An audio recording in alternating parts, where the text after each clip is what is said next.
Tech Rundown. We now leap to Sydney, Australia, where we're joined by Davis Fang, who is our tech presenter. Good evening, Davis. Good morning. Good morning. Is it morning? Morning. Yes, morning. It's not quite, but it's close. I thought it was evening. It's evening for David. It's definitely evening. I know, that's why I said good evening. Gosh. How are you? I'm fantastic. Hoping you are feeling better, Renee. You were quite down last week. Yeah, it's not been a good weekend, Davis. But anyway, I'm sure next weekend will be better. Soldier on. And also, she gets grumpier by the minute when she's ill. I mean, honestly. But no. I know, exactly. Be careful. Well, quite.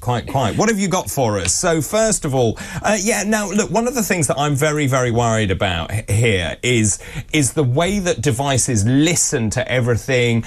We then accept cookies. We accept everything, and suddenly all of these gadgets, I mean, for example, my heating knows where I am, so it turns itself on when I'm coming home. So they're tracking you, aren't they, the whole time? Yes. So privacy is a very big thing currently regarding technology. However, Google has just announced that they will pay you $25 and also $1.50 in addition every week after that, just to download one app. So can we all guess what this app does? Yep, it tracks all of your information. So this week Google has been sending out mail, like physical mail, not emails, to people to join their online insight study. And basically it's an app that tracks literally everything you do, including the content and ads you watch, the interactions that you make, the web pages that you visited, how much battery you've got, where you are, and you know that is insane information. But what Google is effectively saying is that everything that you do, all of that data, is worth just $1.50 a week, which is around like $400 a year or something like that. And I think that's quite a sobering thought. Would you guys sell your information for that little money? No, we wouldn't, Davis, but unfortunately lots of people who are working to the absolute breadline would. And so they'd think, how bad can it be? And actually to get a one-off payment of $25 and then $400 a year, yes, please, I'll take that. It's absolutely terrifying. I must correct myself, sorry, it's $130 a year. My math was very wrong. Oh, well, I can't do any maths But I mean, I today. think the thing is, isn't this exploitation? Because essentially what you're saying is you're coercing people to do this, to be monitored by Big Brother for some money. And also, if it's worth Google paying you for it, imagine how much they're going to be making from it. So you're a technophile, Davis. Would you do it? Well, I would just say that this level of tracking you is so extreme that Apple does not allow it on their App Store or on their Safari browser. And we know that Apple also does like to track people to a certain extent. So for Apple to ban that completely is just very concerning for me. And no amount of money really, apart from if it's £1 million, would convince me to give Google that data. No, I think it's extremely worrying that, and also it just shows where this is going, I think, and the interconnected devices, the fact they all know where you are and what you're doing, and who might this data be passed to? Quite. What government agency might be able to access or buy that data? Well, absolutely, and also they know where you are. You know, are you leaving the country? Are you leaving your 15-minute city? Exactly, David. All of that stuff. Exactly. Yeah, it's very concerning. Now, Davis, I have written Renee a Valentine's card using Chat GPT. It was the most romantic thing ever. I know. But tell me, so Chat GPT. Now, we spoke about this, I think, last week, about it's a very clever computer program that can basically compose anything. But it's not the only one, is it?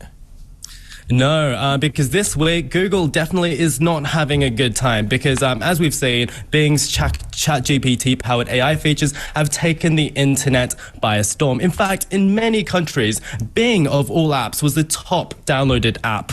Like who thought that Bing would be this popular even 2 weeks ago? I certainly didn't. And using Bing, as we've seen, people have been writing Valentine's Day letters with it. They've been writing resignation letters. They've been writing entire video scripts. So it's very, very impressive. Bing has actually seen a lot of people convert put from Google onto their platform. So naturally, Google is in a panic right now. So they launched their competitor AI chatbot, Bard, early in Paris this week to, unfortunately, disastrous effect. Someone asked it if the James Webb Telescope had made any discoveries recently, and it basically said that it was the first telescope to take pictures of a planet outside of our solar system, and a statement of which NASA said was very wrong.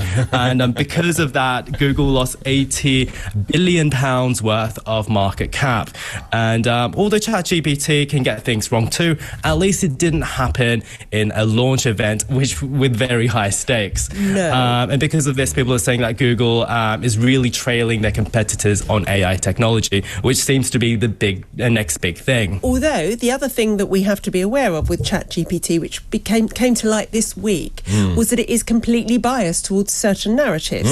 So if you ask, and I'm going to say this, if you ask ChatGPT to write you an essay on the attributes of being white, it will tell you that that's racist and you mustn't write an essay like that because you mustn't. But if you ask it to write you an essay on the attributes of being black, it will write you a beautiful essay. Is that right? It is. That's been proven this week. So, we already know that this is going to influence our children and it's going to influence how they think because what they can actually... But also, these things are only as good as the data you put in. So what you put in is what you get out at the end of it. So it's the algorithm. Yep. Exactly right. I mean, so just where does this go from here, Davis? Because they're competing on the same ground here with ChatGPT and Google Bard. And where does it go from here? And I'm not sure, like Renee, I really like where it's going. Yeah, as we've seen in the past, similar AI chatbots have basically ended with terrible hate speech. And obviously, Microsoft and Google are both trying to actively avoid that. For example, with Microsoft ChatGPT, if it does, reach a concerning conclusion, you can tell it, give it a thumbs down, or you can, give it some advice, some feedback. But moderation only goes so far. So I guess only time will tell. Will the moderation be enough to keep these AI chatbots on track, or will they just end up in the same way as all the other competitors from years past? Well, quite. So let's talk about Spotify now, because apparently you can now change playlists and exclude certain playlists from what you're playing. Particularly useful if you have children. Is that right? Or you don't like wet. Yes. Or you don't like wet leg, whatever that is. As we saw with Spotify Wrapped last year, which is, the collection of your most listened to songs over the past year, a lot of people did unfortunately find Frozen or Baby Shark to be their most played song in the world, which is very embarrassing. And this data also affects your recommendations and your playlists. So what they're doing is basically, with Spotify, you can now exclude certain playlists from your taste profile. This is a feature that's rolling out, so if you don't have it yet, don't panic.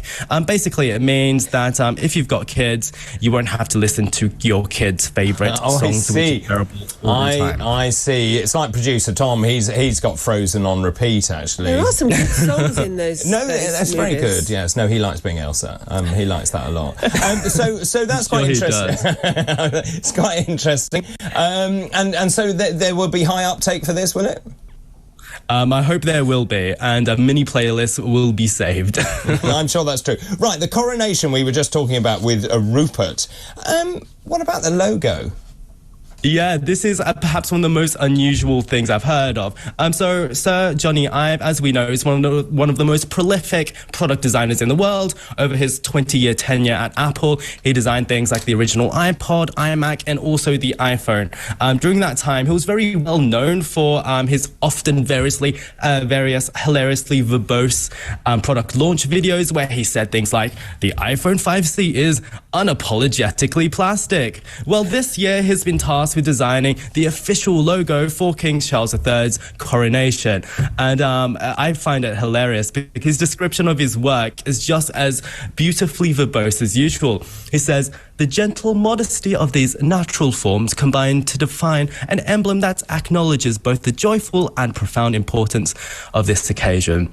It's just beautiful. So it seems like that this man will take his beliefs from Apple and, to every single space in the world, including... I have to say, I quite like it. I think it's regal. I think it has authority. I quite like it. I thought it was going to be zany and, high-tech. In a rainbow flag. Yeah, that kind of thing. Yeah, it's very different from his usual minimalism, but I do really like it as well. I think that's the point I was trying to make, which is I thought it would be minimalistic, but actually I think that fits with everything. I've got the Queen's Silver Jubilee mug still. I've got the coin. What about the coin? We all got a coin. Did we get a coin? I think I might have a coin. But I mean, that actually isn't that out of keeping with what we had in 77. Yeah. Actually, it's amazing if you think about it. They gave every child in the country a Silver Jubilee coin. Yes, they did. Yeah. I wonder if they'll do that this time. These two are far too young. They won't know what we're talking about. No, we really like that. Thank you very much indeed, Davis. Very good to see you in Sydney, Australia. And that was today's Tech Rundown. Thanks, Davis. Tech Rundown.